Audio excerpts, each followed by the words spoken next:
રાધે રાધે મિત્રો, આજે આપણે વાત કરીશું એક મહાન સંતની, જેમણે પોતાના જીવનથી લાખો ભક્તોના હૃદયમાં પ્રેમ દીવો પ્રગટાવ્યો. શ્રી હિત પ્રેમાનંદ ગોવિંદ શરણજી મહારાજની વાત કરીશું. જન્મ અને બાળપણ વિશે જાણીએ. શ્રી હિત પ્રેમાનંદ ગોવિંદ શરણજી મહારાજનો જન્મ 30 માર્ચ 1969 થયો હતો, જે ઉત્તર પ્રદેશના કાનપુર જિલ્લામાં આવેલ અખરી ગામમાં થયો હતો. તેમનું બાળપણનું નામ હતું અનિરુદ્ધ કુમાર પાંડે.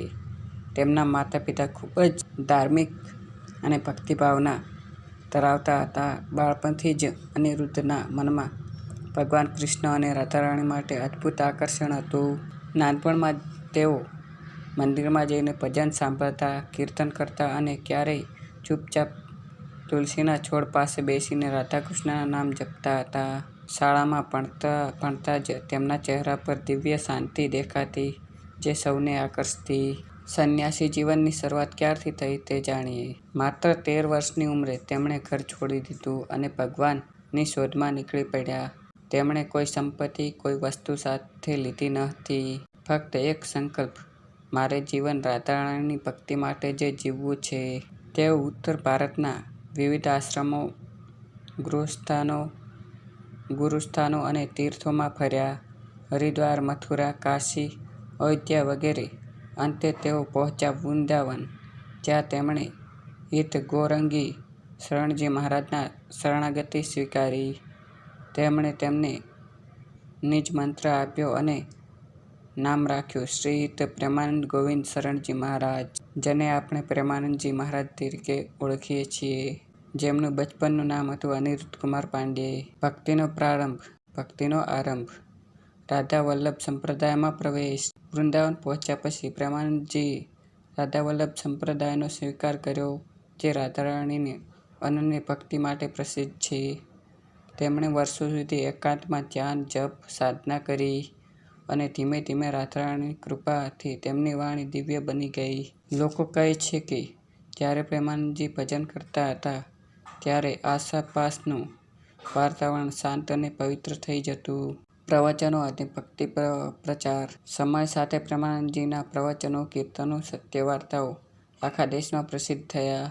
તેમની વાણીમાં પ્રેમ, શાંતિ અને આધ્યાત્મ છે. તેઓ હંમેશા કહે છે કે ભગવાન દૂર નથી, આપણે ફક્ત ભક્તિથી એને અનુભવી શકીએ છીએ. તેનાથી શ્રી હિત રાધા કેલી કુંજ આશ્રમ વૃંદાવનમાં દરરોજ હજારો લોકો દર્શન માટે આવે છે. સવારે 4 કલાકે તેમની પદયાત્રા શરૂ થાય છે, જેઓ તેમને પગપાળા ચાલતા ભક્તો સાથે રાધારાણીના નામ જપ કરતા જાય છે. પદયાત્રા અને વિશ્વ પ્રભાવ. પ્રેમાનંદજીની દૈનિક પદયાત્રા આજે વિશ્વભરમાં જાણીતી છે. દરરોજ હજારો લોકો સવારના 4 વાગે તેમની સાથે જોડાઈને રાધાકૃષ્ણના નામના સંકીર્તન કરે છે. તે ફક્ત યાત્રા નથી, તે એક ચાલતી ભક્તિ છે, જેમાં દરેક પગલે પ્રેમનો સંદેશ મળે છે. 2025માં નિર્જલા એકાદશીના દિવસે આશરે 8 લાખથી વધુ ભક્તો પદયાત્રામાં જોડાયા હતા. ભીડ અને વ્યવસ્થા માટે આશ્રમ દ્વારા થોડા દિવસ માટે પદયાત્રા સ્થગિત કરવી પડી, પરંતુ ભક્તોનો ઉમંગ એ જ રહ્યો. 2025ની ઘટનાઓ અને સંદેશ.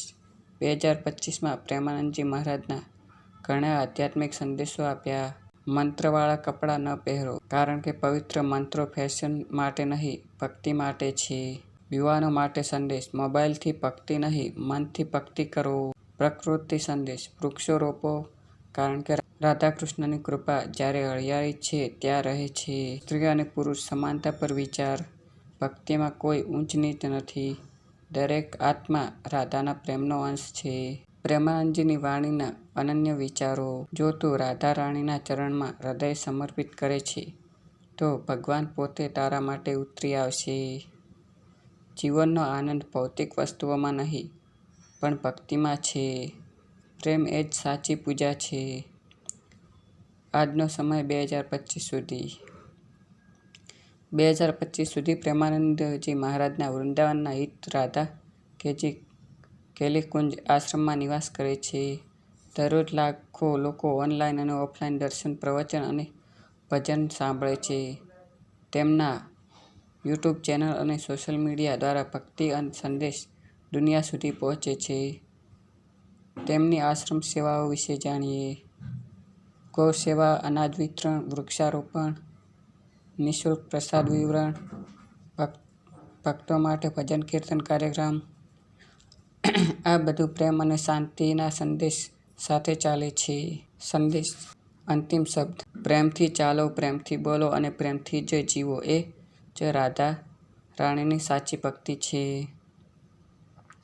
હાલમાં પ્રેમાનંદજી બીમાર છે અને તેમને કિડનીની બીમારી છે, તેથી તે રાધારાણીની પદયાત્રા રોકી દીધી છે અને તે સ્વસ્થ થાય તેવી રાધારાણીને આપણે પ્રાર્થના કરીએ.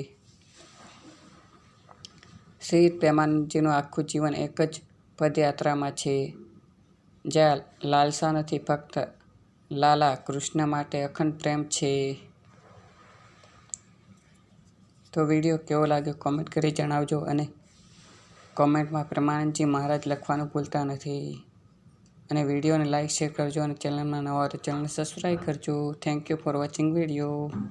મળીશું એક નવા વિડીયો સાથે. ત્યાં સુધી જય હિન્દ, જય ભારત.